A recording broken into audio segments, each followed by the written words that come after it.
It was a record flood that never seemed to end, and as floodwaters began receding, estimates of costs and damages began rising.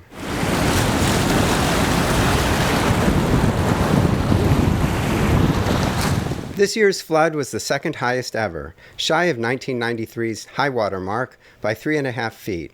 But 2019 was the longest on record, beating the 93 flood by 3 weeks, and finally falling below flood stage after 125 consecutive days on July 19th. It severely hampered us for quite some time. We had guys on for about 4 weeks, 12 on, 12 off, but it was still 50, 60 guys out of 120 guys that were dealing with that and not dealing with normal day-to-day operations such as pothole patching, street cleaning. Typically we'd start paving in beginning of May. We're almost at the beginning of August and we haven't started yet.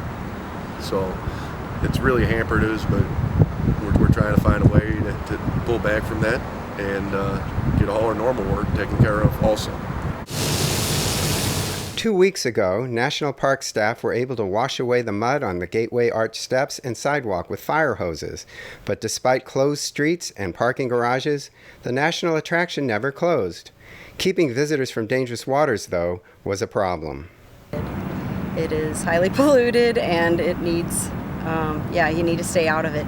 Not just that, but the current is a lot swifter than people realize. So they think that they can just dip their feet in or jump right in.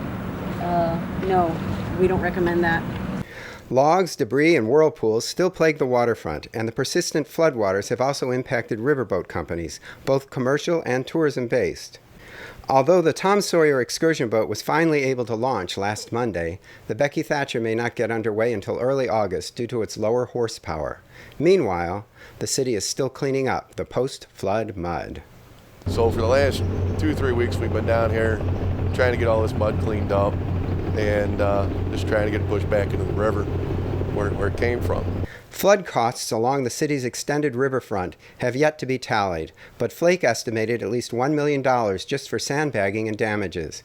As an official disaster area, St. Louis is eligible for federal relief funds.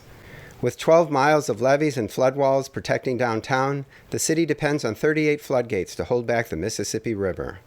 While most are permanent, giant swinging doors, 5 floodgates, like the one at the end of Chouteau Avenue, must be manually assembled.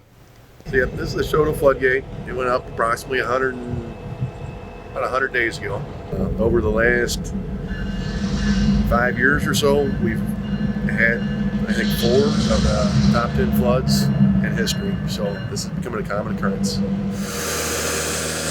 This is Randall Hyman for MetroSTL.com.